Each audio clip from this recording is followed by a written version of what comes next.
Zhou Enlai, Premier ministre de Mao. Chen Yi, maréchal et ministre des Affaires étrangères. Tsai Re-sen, ami d'enfance de Mao et idéologue du Parti communiste chinois. Et Deng Xiaoping, qui gouvernera la Chine pendant les années 80. 4 hommes, mais un même destin, la fondation de la Chine moderne. À peine sortis de l'adolescence, ils construisent leur idéologie et découvrent la lutte sociale à des milliers de kilomètres de chez eux. Pourquoi et comment la France fut le terreau de leur combat et qu'en reste-t-il aujourd'hui ?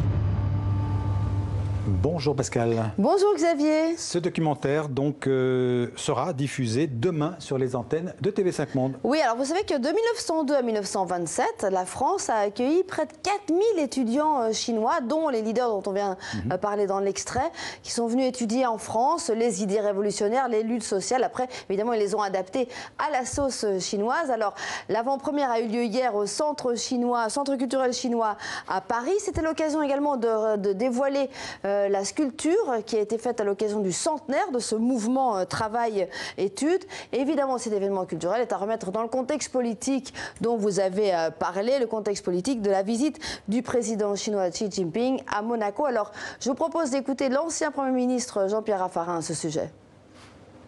Le président, je crois, vient dans le cadre d'un partenariat stratégique. C'est des visites alternées. Le président Macron sera en Chine au second semestre. C'est une année importante parce que c'est les 55 ans de la reconnaissance par la France de la République populaire de Chine. Le président chinois, dans un article dans la presse aujourd'hui, dit que c'est pour lui un nouveau départ de la relation franco-chinoise. C'est à la fois un départ culturel, il parle beaucoup de culture dans son message, mais aussi sur le plan économique, avec les grands projets comme la foire de Shanghai pour les importations, la route de la soie. Et puis surtout, je crois, tout ce qui concerne les équilibres du monde, notamment le changement climatique, les accords de Paris, et puis d'une manière générale, le multilatéralisme et la paix. On va parler peinture avec une exposition au musée Mayol qui retrace une partie de la collection d'Émile Burle. Qui était ce collectionneur? Eh bien, mon cher Xavier, c'était un industriel allemand qui vivait en Suisse depuis 1924. Alors, il faisait deux choses, cet industriel. Il produisait des canons qu'il a vendus pendant la guerre aux Allemands et puis après la guerre aux Alliés, notamment à l'OTAN. Et grâce à la fortune qu'il a amassée suite à ce commerce, eh bien, il a pu faire une collection d'art assez impressionnante. Alors, l'exposition est intéressante pour deux raisons. D'abord, parce qu'elle illustre assez bien cette période trouble de l'histoire du marché de l'art pendant la Deuxième Guerre mondiale, puisqu'une partie de sa collection provient d'œuvres spoliées à des familles ou des marchands d'art juifs, et c'est passé assumé puisqu'il est expliqué dans l'exposition. Et puis la deuxième raison, c'est que c'est l'occasion de voir des chefs-d'œuvre de l'art du 19e siècle et du 20e siècle, et je vous propose de regarder notre reportage au musée Mayol. Des impressionnistes aux expressionnistes, un dixième à peine de la collection d'Émile Burle est exposée au musée Mayol à Paris. Cet industriel de l'armement établi en Suisse, tantôt fournisseur du Reich et puis des Alliés, avait du goût et surtout de l'argent. Comme beaucoup d'autres, il continue à acheter des tableaux pendant la guerre. Le tableau faisait partie d'un groupe de 13 tableaux qui s'avéraient, à la fin de la Deuxième Guerre mondiale, ayant été volés, saisis par les autorités allemandes en France occupée, pour être transférés en Suisse, y être mis sur le marché. Et voilà que Émile Burle en achète 13, dont la liseuse de Camille Corot.